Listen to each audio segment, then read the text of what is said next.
Halo teman-teman semuanya, perkenalkan nama saya Cetika Nurfadila. Nah, di video kali ini saya bakal ngejelasin atau ngenalin ke kalian fitur-fitur apa aja sih yang ada di aplikasi Odoo. Oke, tanpa berlama-lama langsung aja kita ke videonya. Pertama-tama kalian harus search dulu, ketikin aja odoo.com. Nah, langsung keluar ya di sini. Nah, ini tuh adalah modul-modul atau fitur-fitur yang ada di aplikasi Odoo. Di sini tuh ada website. Website itu kan terdiri dari di sini ada website, ada e-commerce, ada e-learning, ada live chat. Terus ada di sales, di sini ada CRM, ada sales, ada invoicing, ada science, ada point of sale, ada restoran, ada subscription, ada rental, ada field service, ada operation. Nah, di operation ini ada accounting, ada knowledge, ada project, ada timesheet, ada help desk, ada inventory, ada purchase, ada dokumen. Selanjutnya di manufacturing. Nah, di manufacturing ini ada manufacturing, ada PLM, ada maintenance, ada quality, ada repair. Lanjut ada di marketing. Nah, ada email marketing, ada SMS marketing, ada marketing automation, ada events, ada survey, ada social marketing, dan ada appointment. Lalu ada human research. Nah, di human research ini ada employees, ada attendance, ada recruitment, ada employee referral, ada time off, ada expense, ada planning, ada appraisals, ada field, ada approvals, dan ada lunch. Dan yang terakhir ada customization. Ini ada studio. Untuk ngejelasin lebih detailnya di sini saya nggak bakal ngejelasin semuanya ya teman-teman, tapi bakal ngejelasin fitur-fitur atau modul-modul yang nantinya saya akan kerjakan gitu. Karena nanti di sini tuh teman-teman itu bakal memilih modul-modul yang di sini tuh sesuai dengan kebutuhan teman-teman gitu. Langsung nanti tuh ada di ini ya, try free gitu langsung, atau di sign in, kalian langsung daftar gitu ya. Jadi lanjut ke penjelasan di modul-modul yang akan nanti saya kerjakan. Nah, yang pertama ini ada diskus atau diskusi. Jadi fitur diskus ini adalah dimana fitur gratis ya dari ERP Odoo Enterprise, yang mana yang bisa mengakomodir kebutuhan chat, transfer file, dan online video meeting gitu. Nah, kayak yang di ini ya, di video tuh ada start a meeting. Nah, terus ada kebutuhan chat ya nih, kayak gini tuh ya, ada message antara karyawan atau apapun gitu ya.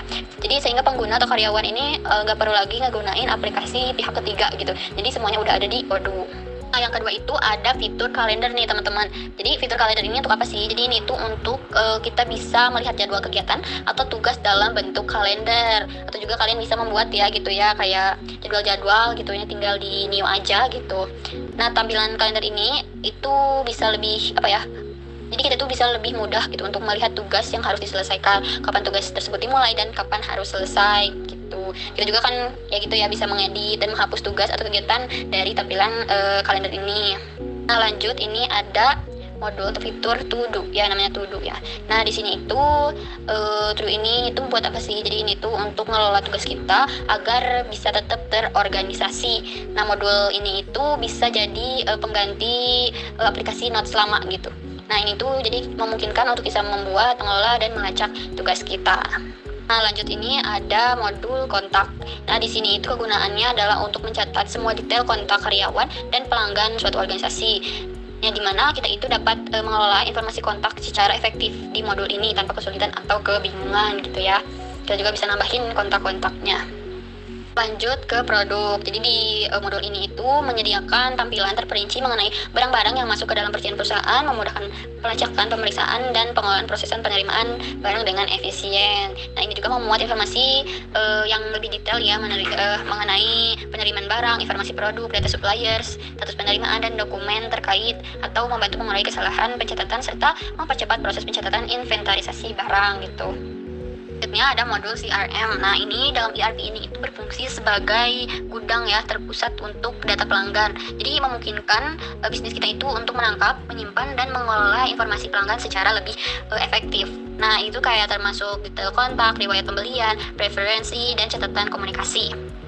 Selanjutnya ada sales. Nah, fungsi utama ini itu yang pastinya untuk menangani transaksi penjualan, mulai dari membuat penawaran, melihat pesanan yang siap difakturkan, hingga melihat pesanan yang telah terkirim.